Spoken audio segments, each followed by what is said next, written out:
Hi guys, welcome back to my channel. My name is Patience and welcome to Sew with Pepper. Please, if you are seeing this video and you haven't subscribed to my channel yet, please kindly hit the subscribe button.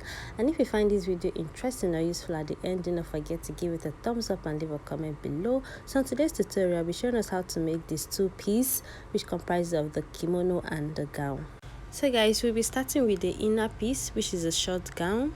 So we'll start by cutting the down of our gown. So we are going to minus the half length, which is 16 inches. From the 16 inches, you measure your waist, you measure your hip, and you also measure your knee.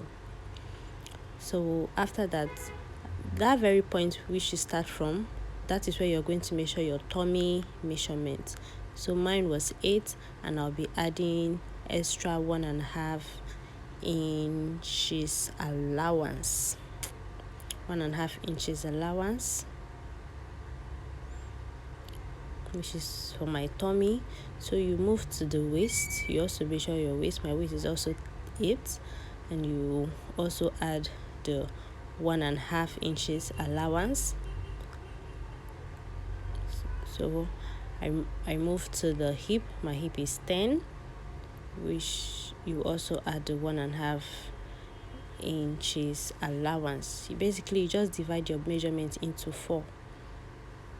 So, and I'm going to be using the waist measurement, which is 8. I'm going to use it for my knee because the pencil gown, and I'll also be adding 1.5 inches allowance. So I'll connect the lines together. I'll give it a cuff. I'll just cuff it, as you can see. So we are done. So we quickly go ahead now to cut. So I did not mention the length because I actually used the length you're seeing on the fabric, which was 37. So, and I also added 1 inch for hemming, which is 38 for the length. So if you want yours to be shorter or longer, you either add or you reduce.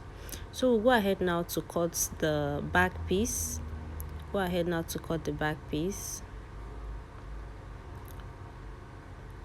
So we will be placing the front piece on the back piece, and remember the zipper allowance for the back piece, because we'll be adding the zipper allowance for the back piece. So I use 1.5 for my zipper allowance. So after that, I just went ahead now to cut the back piece out.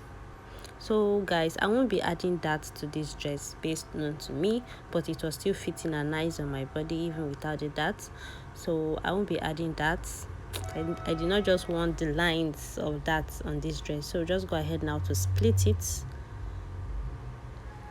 Just go ahead now to split the back piece, the zipper allowance side. We'll just split it out. So we are done with the down part of the gown. So we'll move to the upper part of the dress. So we'll be cutting this dress like an off-shoulder dress. So I minus 6, and I went ahead to mark my bust point, which is 10, and my half length, which is 16, and I also added 17.5, which is for the allowance. That is, I added 1.5 to the 16 inches, so making it 17.5. So after that, I will just come up and mark my chest measurement. So I'll be using 6 for my chest measurement of this dress. I'll be using 6, so I'll mark my 6. So after marking my 6, my armhole measurement is 7. So I'll place 6 from there because we'll be minusing 6. I'll place 6 and mark 7 for my armhole measurement and give it a cuff. And I don't know if you're seeing, I give it a cuff. So after that, I'll move to my bust point. I'll be taking my bust measurements, which is 9 inches, and I'll also be adding 1.5 inches allowance. And I'll also take my waist or my tummy measurement, which is 8, and I'll also be adding 1.5 inches allowance, and I will just connect it to the to the allowance. Just connect it to the allowance. So after that, I'll curve this to meet the allowance. So we are done marking. We will now go ahead now to cut out the piece, the front piece. So we'll now go ahead now to cut the back piece. So since the back actually have stripes on it, we will not be cutting it complete. So we'll be placing the fabric from our darts, which mine was 4 inches, as you can see. It's from that very dart that I place my back piece, because I wanted a strap, an opening at the back. So from there now, I'm just going to cut out the back.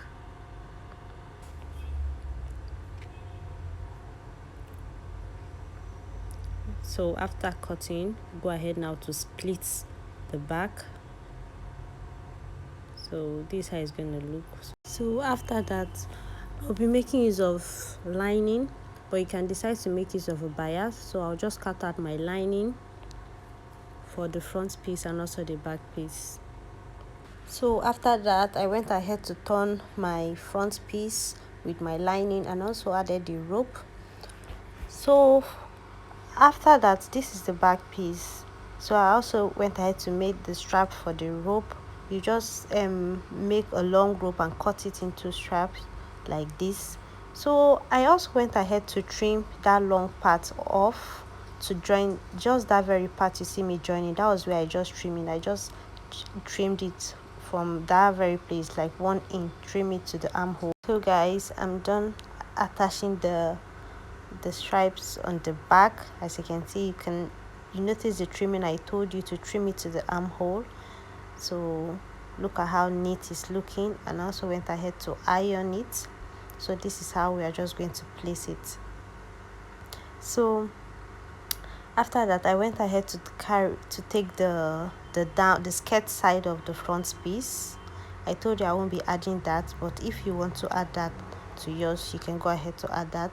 So I will just place it together, and I will just go ahead to my sewing machine and sew it to join it.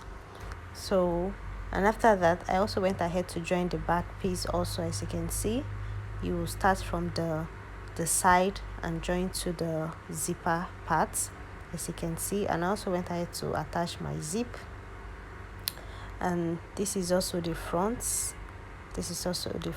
I also went ahead to iron it, to also give it a good press, so it will be very neat, as you can see. So after that, we will place the front side facing the front side, and you go ahead now to join it. Because remember we added 1.5 inches for our joining, so you just go ahead now to join the 1.5 down. So guys, we are done joining the front piece to the back piece. So this is our front, and also this is our back. You can see the stripes for our rope to pass. So look at how beautiful it is. When you pass your rope, it's going to look very beautiful and classy behind. So after that, we'll just go ahead now to hem the down part of the dress, and after that we move to our kimono. So let's quickly move to our kimono. So for our kimono, we'll be folding our fabric into 4. So I made use of 2 yards of fabric. So we'll be folding our fabric into 4, and we'll be taking our neck width, which is I used 3 inches, and the neck depth I used 1.5 inches. So we'll just connect it. We just connect the 3 inches to the 1.5 inches. So after that, the sleeve, I used the whole fabric for the sleeve, so I did not trim it. It's just a joint sleeve. So I went down by 1.5 for our shoulder slope, and I connected it to the neck. So I'll just go ahead now to cut it out, cut the neck and also the shoulder slope.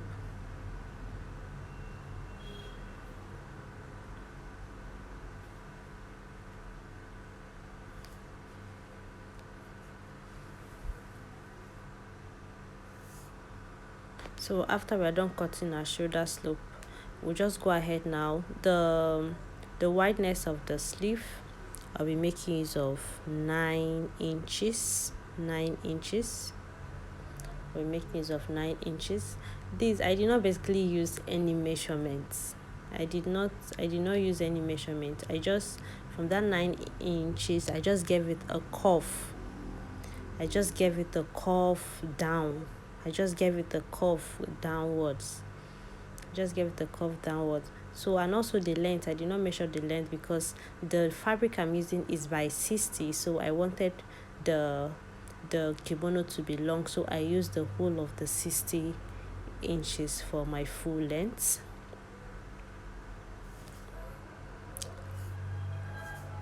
So after that, I just went ahead to cut the sleeve and also the body. As you can see, that very place I cuffed it inside, and I cut it downwards.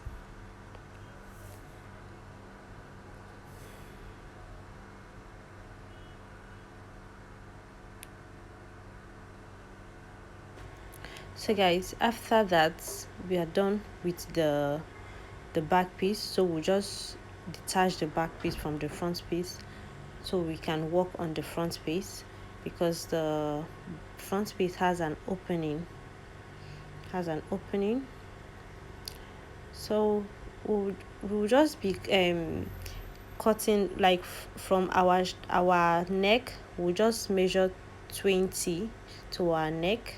As you can see, we'll just measure from our neck to 20 inches and just give it a V curve. As you can see, just give it a V curve. Just give it a V curve, and we'll cut from that place. We'll just cut down. Just cut down, and you just open it out straight down. So that's all for the front. Now we are done marking and it's time to sew. First of all, we'll be joining our shoulder, the front piece. We'll just place it to the back piece, right side facing the right side, and join the shoulder. As you can see, do the same to the other side. Take the front piece and place to the back piece and just join the shoulder. I'll go ahead now to my sewing machine to join it and come back and show you. So guys, we are done joining the shoulder. So as you can see, I'm done joining the shoulder. So I'll be making use of a bias to hem the line at the front, the opening at the front, sorry, and also round to the neck of the back, and also round to just like this, but I'll start from the downside and also pass it like this round. So we are done piping our opening with bias. As you can see how neat it's looking. It's looking very neat, very neat. I also went ahead to also pipe the hand also with bias, as you can see. So we'll just go ahead now to join the sides with half inch. We'll join the side with half inch to join it down. So guys, we are done joining the sides, and also went ahead to hem the down part of our kimono. So our two-piece is ready. So guys, if you find this video interesting, do well to give it a thumbs up and also leave a comment below. See you in my next video. Bye.